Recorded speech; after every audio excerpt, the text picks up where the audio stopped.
আসসালামু আলাইকুম রাহমাতুল্লাহ।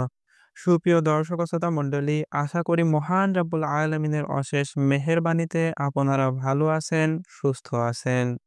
আল্লাহর কাছে চাওয়া এবং দোয়া করাকে নামাজ, রোজা, হজ, যাকাতের মতো আলাদা দোয়া বলে উল্লেখ করা হয়েছে। নবীজি সাল্লাল্লাহু আলাইহি ওয়াসাল্লাম বলেন, নিশ্চয় দোয়াই ইবাদত। অপর এক হাদিসে তিনি দোয়াকে ইবাদতের মগজ বা মূল বলেছেন। বর্ণিত হয়েছে দোয়াই ইবাদতের মগজ।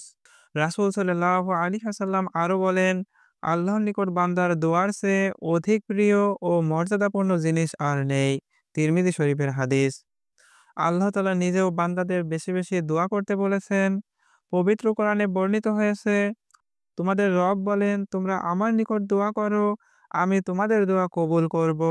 নিশ্চয়ই যারা আমার ইবাদতে অর্থাৎ আমার নিকট দোয়া করতে অহংকার করে, তারা অপমানিত ও লাঞ্ছিত হয়ে জাহান্নামে প্রবেশ করবে। সূরা মুমিন।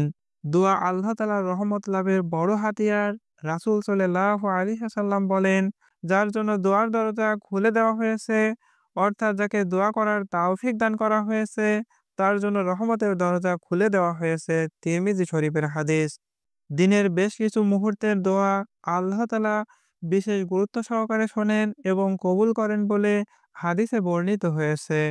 এর মধ্যে দুটি মুহূর্ত হলো শেষ রাত, ফজর নামাজের পরের দোয়া।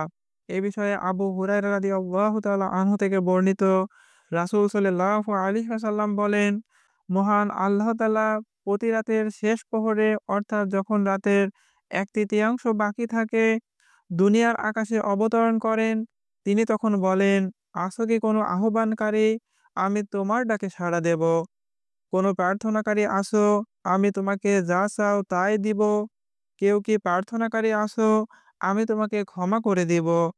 অপর এক হাদিসে আবু উমামা রাদিয়াল্লাহু তাআলা আনহু থেকে বর্ণিত হয়েছে, একবার রাসূল সাল্লাল্লাহু আলাইহি ওয়াসাল্লামকে জিজ্ঞাসা করা হলো, হে আল্লাহর রাসূল, কোন সময়ের দোয়া দ্রুত কবুল হয়?